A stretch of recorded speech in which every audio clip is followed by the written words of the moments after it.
എല്ലാവർക്കും സുഖാണെന്ന് വിശ്വസിക്കുന്നു. ഡെയിലി അപ്ഡേറ്റിലേക്ക് എല്ലാ ആളുകൾക്കും സ്വാഗതം. നാളെ ഒക്ടോബർ 19-ാം തീയതിയും തുറന്നുള്ള ദിവസങ്ങൾ നിങ്ങൾ ശ്രദ്ധിക്കേണ്ട വളരെ പ്രധാനപ്പെട്ട കാര്യങ്ങളാണ് ഈ ഒരു വീഡിയോയിൽ വ്യക്തമാക്കുന്നത്. വീഡിയോയുടെ വിശദാംശങ്ങളിലേക്ക് കിടക്കുന്നത് ഷെയർ ചെയ്യുക, ലൈക്ക് ചെയ്യുക, ഫേസ്ബുക്കിലൂടെ കാണുന്ന ആളുകൾ ഫോളോ ചെയ്യുക. സർക്കാർ അറിയിപ്പുകളും മറ്റ് വിശദാംശങ്ങളും വാട്സപ്പ് സ്റ്റാറ്റസ് ആയിട്ട് വാട്സപ്പ് ചാനലിൽ ലഭിക്കുന്നതിന് വേണ്ടിയിട്ട് വാട്സപ്പ് ചാനൽ ജോയിൻ ചെയ്യാം. അതിനുള്ള ലിങ്ക് താഴെ ഡിസ്ക്രിപ്ഷനിലും കമന്റിലും ഉണ്ട്. വീഡിയോയുടെ വിശദമായ വിവരങ്ങളിലേക്ക് വരാം. ഇന്നത്തെ ആദ്യത്തെ അറിയിപ്പ് കഴിഞ്ഞ വീഡിയോയിൽ നമ്മൾ പറഞ്ഞ ഒരു കാര്യമാണ്. അനർഹമായ മുൻഗണനാ റേഷൻ കാർഡുകൾ പിടിച്ചെടുക്കുന്ന നടപടി വീണ്ടും സംസ്ഥാനത്ത് ആരംഭിച്ചിരിക്കുകയാണ്. കൊണ്ടോട്ടി താലൂക്കിലെ പള്ളിക്കല്ല് പഞ്ചായത്തിലെ പരുത്തിക്കോട് ഭാഗങ്ങളിൽ നടത്തിയിട്ടുള്ള പരിശോധനയിൽ അനർഹമായ 15 റേഷൻ കാർഡുകൾ പിടിച്ചെടുത്തതായി താലൂക്ക് സപ്ലൈ ഓഫീസർ അറിയിച്ചു. പ്രദേശത്ത് 50ഓളം വീടുകളിലാണ് പരിശോധന നടത്തിയത്. അനർഹമായി വാങ്ങിയ റേഷൻ സാധനങ്ങളുടെ കമ്പോള വില ഈടാക്കുന്നതിനുള്ള നടപടികൾ സ്വീകരിച്ച് വരുന്നതായും കൊണ്ടോട്ടി താലൂക്ക് സപ്ലൈ ഓഫീസർ അറിയിച്ചു. വരും ദിവസങ്ങളിലും കർശനമായ പരിശോധന ഉണ്ടാകുമെന്നും അദ്ദേഹം പറഞ്ഞു. വളരെ പ്രധാനപ്പെട്ട ഒരു അറിയിപ്പാണ്. കഴിഞ്ഞ ദിവസം നടത്തിയിട്ടുള്ള പരിശോധനയിലാണ് 15 മുൻഗണനാ റേഷൻ കാർഡുകൾ പിടിച്ചെടുത്തിട്ടുള്ളത്. അനർഹമായ മുൻഗണനാ റേഷൻ കാർഡിനെ കുറിച്ച് ആരെങ്കിലും പരാതി പറയുകയാണ് എങ്കിൽ ആ വീട്ടിലേക്ക് താലൂക്ക് സപ്ലൈ ഓഫീസർ അന്വേഷണത്തിന് വരും. ആ സമയത്ത് ആ പരിസരത്തുള്ള എല്ലാ വീടുകളും പരിശോധിക്കുന്ന സ്ഥിതിയാണ് നിലവിലുള്ളത്. അത് കേരളത്തിലെ മൊത്തം അവസ്ഥയാണ്.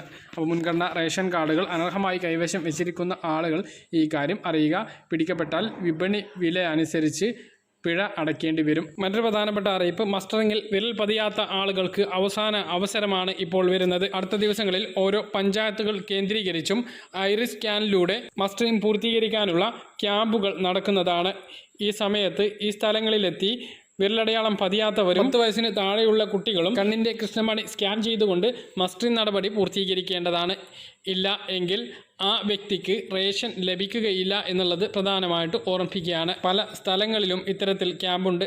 നിങ്ങളുടെ പഞ്ചായത്തിൽ എന്നാണ് എന്ന് നിങ്ങൾ റേഷൻ കടക്കാരനെയോ അല്ലെങ്കിൽ സപ്ലൈ ഓഫീസിലോ വിളിച്ച് അന്വേഷിച്ച് അറിയേണ്ടതാണ്. നമ്പർ നിങ്ങളുടെ റേഷൻ കാർഡിൻ്റെ പുറകുവശത്തുണ്ടാകും. വീഡിയോയിൽ കാണിക്കുന്നത് മലപ്പുറം ജില്ലയിൽ വെട്ടത്തൂർ പഞ്ചായത്തിൽ നടക്കുന്നതാണ്.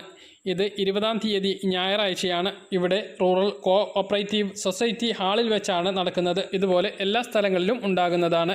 കേരളത്തിൽ വയനാട്ടിൽ പരീക്ഷണാടിസ്ഥാനത്തിൽ വിതരണം ചെയ്യാൻ കേന്ദ്രം തീരുമാനിച്ചതിനെ തുടർന്ന് പ്രതിഷേധം ഉയർന്ന ഇരുമ്പ് സമ്പുഷ്ടീകരിച്ച അരി, അതായത് നിലവിൽ ഇപ്പോൾ റേഷൻ കടയിലൂടെ ലഭിക്കുന്ന ഫോർട്ടിഫൈഡ് അരിക്ക് food safety and standard authority of ഇന്ത്യയുടെ സുരക്ഷാ ഉറപ്പ് ലഭിച്ചു.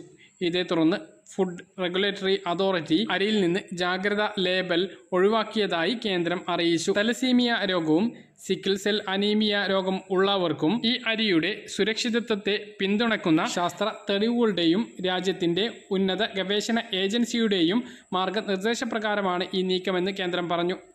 Indian council of medical research ICMR രൂപീകരിച്ച സമിതിയുടെ ശാസ്ത്ര അവലോകന യോഗത്തിൽ ഇരുമ്പ് കലർന്ന അരി രക്തജന്യ രോഗമുള്ളവർക്ക് ആരോഗ്യത്തിന് എന്തെങ്കിലും അപകടം ഉണ്ട് എന്ന് സൂചിപ്പിക്കുന്ന തെളിവുകളൊന്നും കണ്ടെത്തിയിട്ടില്ല എന്ന് കേന്ദ്ര ഉപഭോക്തൃ ഭക്ഷ്യ പൊതുവിതരണ മന്ത്രാലയം പറഞ്ഞു. കഴിഞ്ഞ വർഷം ഏപ്രിൽ മുതലാണ് കേരളത്തിലെ എല്ലാ ജില്ലകളിലും റേഷൻ കടകളിലൂടെ ഇരുമ്പ് സമ്പുഷ്ടീകരിച്ച അരി നൽകാൻ കേന്ദ്ര സർക്കാർ തീരുമാനിച്ചത്.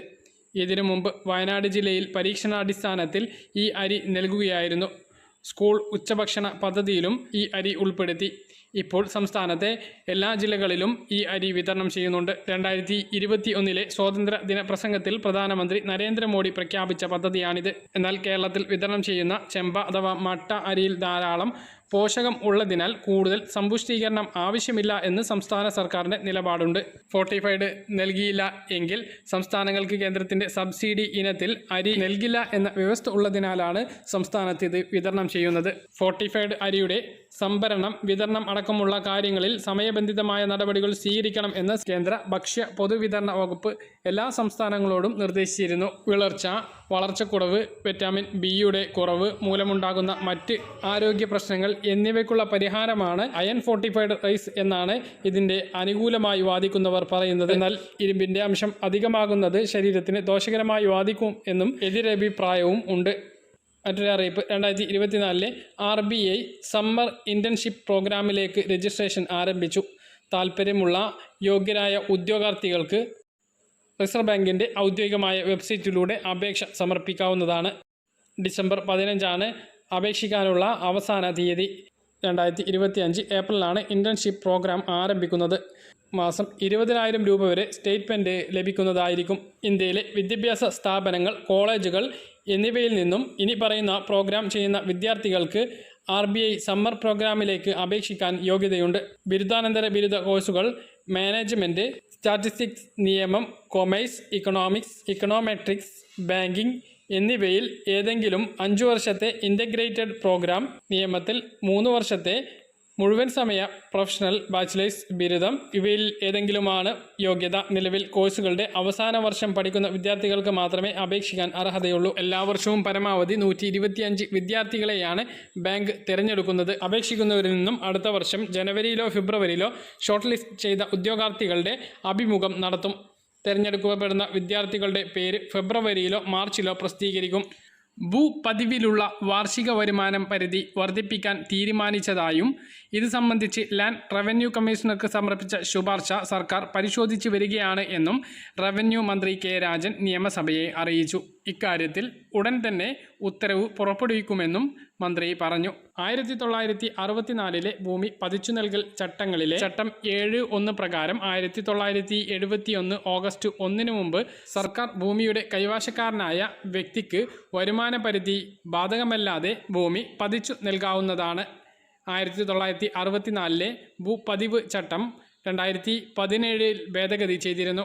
എന്നാൽ ചട്ടം 7(2) വരുത്തിയ ഭേദഗതി പ്രകാരം 1971 ഓഗസ്റ്റ് 1 ശേഷമുള്ള കൈവശക്കാരിൽ നിന്നും ഭൂമി പതിച്ച് കിട്ടുന്നതിന് വരുമാന പരിധി 1 ലക്ഷം രൂപയാക്കി നിജപ്പെടുത്തിയിട്ടുണ്ട്. ഈ വരുമാന പരിധി നിലവിലെ സാഹചര്യത്തിൽ വളരെ കുറഞ്ഞ തുകയായതിനാൽ നിരവധി അപേക്ഷകൾ നിരസിക്കപ്പെടുന്നുണ്ട്. ഇതുമൂലം ദിവസവേതനക്കാർക്ക് പോലും പട്ടയം നൽകാനാവാത്ത സാഹചര്യമുണ്ട്.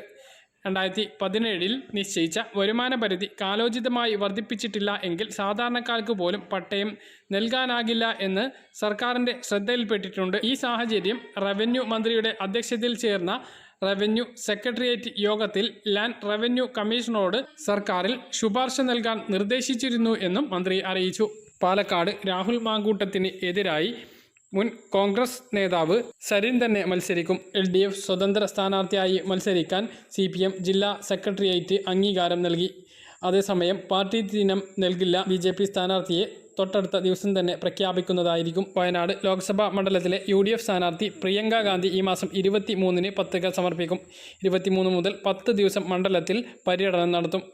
സ്വർണ്ണവിലയിൽ വലിയ വർധനവുണ്ടായി. പവന് 640 രൂപയാണ് ഇന്ന് വർദ്ധിച്ചത്. ഇതോടെ സ്വർണം റെക്കോർഡിട്ടു. ഗ്രാമിന് 80 രൂപ കൂടി 7240 രൂപയും പവന് 640 രൂപ കൂടി 57,920 രൂപയിലും എത്തിയിട്ടുണ്ട്. പറഞ്ഞ കാര്യങ്ങൾ കൃത്യമായിട്ട് മനസ്സിലാണെന്ന് കരുതുന്നു. ഇതുപോലെ ഇൻഫർമേഷൻ ലഭിക്കാൻ ചാനൽ സബ്സ്ക്രൈബ് ചെയ്യുക, ബെൽ ഐക്കൺ എനേബിൾ ചെയ്ത് വെക്കുക. മറ്റു വീഡിയോയുമായി വീണ്ടും കാണാം. ദൂരേക്കും ബൈ.